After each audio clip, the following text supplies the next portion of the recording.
Hey everyone, this is Kirk here again at OptionAlpha.com, and in this video I want to talk about, before we get into kind of the specifics throughout this course in this section on entering trades, just talk about our kind of logic and thought process of how we go about making trades, and again, just a 10,000 foot view of what we're trying to do.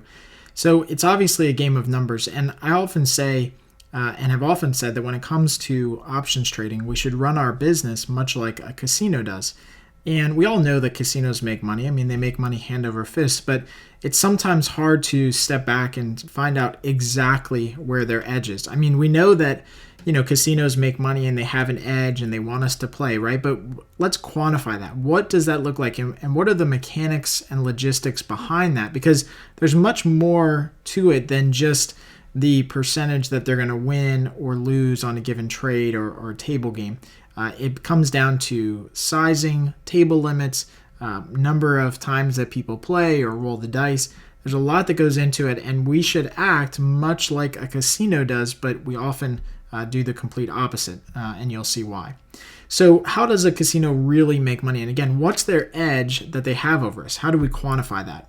So let's start with roulette. And admittedly, roulette is one of the worst odds games, but it's actually one of my favorite ones to play. I mean, go figure. But I like playing in it. I don't go there to make money, but when I go, I like to play roulette. I don't, follow all the things with poker and the different players at the table. I just like to play roulette and bet on the different, numbers and spaces.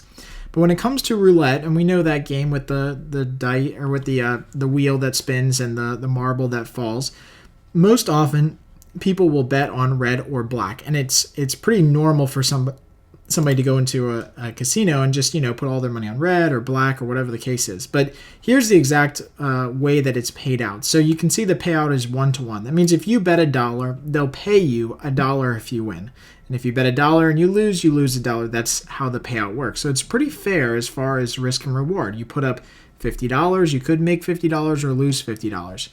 But here's where the casino's edge comes into play, and there's two different ones. So there's the European probability, which European roulette wheels only have one green zero, and so they do a little bit better as far as probability.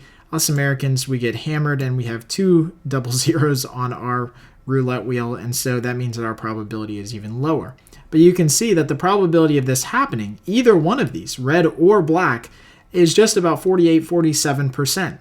So even though you're making $1 for every dollar you put up at risk, the likelihood of you keeping that is 47%, which means that the casino's edge is somewhere around 2.5 to 3%. Okay, and so that's how we can find out what the casino's edge is because every time that we make this trade, theoretically, we're losing about 2.5 to 3%. Now, it's not a lot, right? It's not like the casino is robbing you of your money immediately. But over time, you can see how this really grows. And again, you can see the number of total times it can happen and the colors and everything and the numbers that are covered in this. So as we go down on the roulette odds, you can see again that probability of red or black, about 46-47%, depending on how you calculate it and who you look at, a number of occurrences. But you can see that the odds of that happening, even with just even numbers that have 1-to-1 payouts, are pretty much the same, right? Again, the casino is not going to rake you over the coals and take all your money at once. They want you to stay longer and they want you to play longer. And then obviously as you get further and further down, the probability of hitting kind of any one number on the roulette wheel decreases dramatically, but the payout is obviously a lot higher. So instead of being 1-to-1, they'll pay out 35-to-1. So if you put up $1 in money to bet and you hit it, you're going to make about $35 for every dollar that you put up. So big payout, but it's got a very small likelihood of actually happening. Now, why table limits? So you've often heard that when you go to a casino, that the casino will have a little sign posted there that says that this table has a table limit or a bet limit of, say, $50 or $100. Well, having table limits increases the number of quote-unquote plays that a person will make, which thus increases the house edge back to the casino.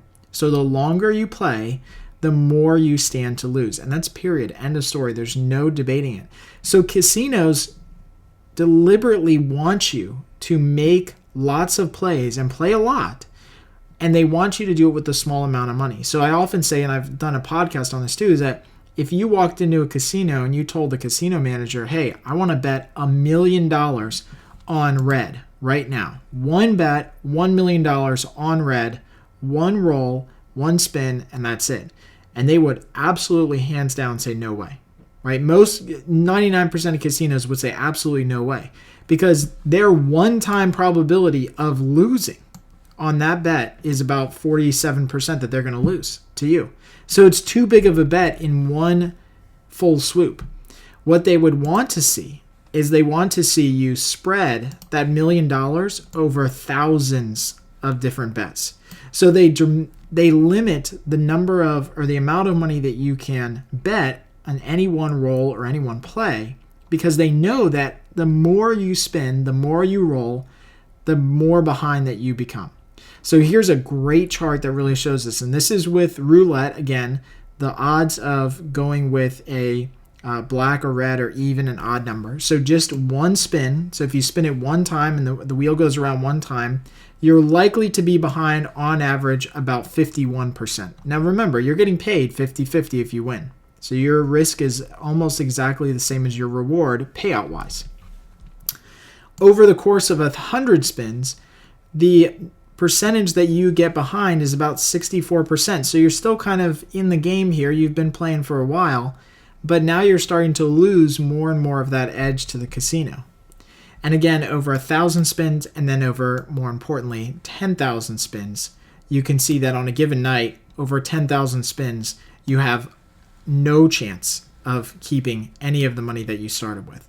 So the longer you play, the less consistent you become. In fact, consistency drops exponentially the longer that you play, because that small house edge that we looked at before, that kind of 2.5% to 3%, slowly goes back to the casino. And look, this is why they want us to play longer and longer. This is why they have great deals on casino trips and they offer you free rooms and free food, because the longer you play, the more money that's going to get sucked back to them.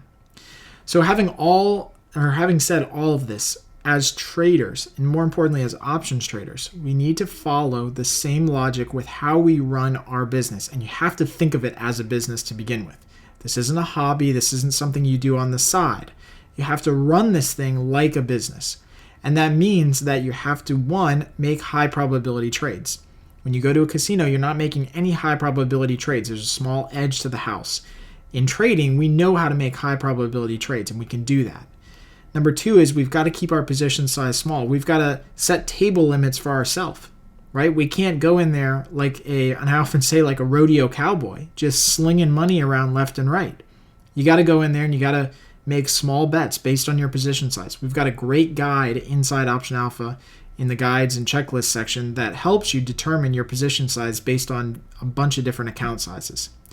And number three, we have to understand that consistency is what leads to profits. So being able to make high probability trades with small positions over a long stretch of time, right? And going back to the casino example, they didn't really have a 100% chance of success in winning until they had 10,000 spins. Now, that doesn't mean that we've got to make 10,000 trades, but that does mean that one or even 100 trades over the course of a year may not get us to that consistency level that we want.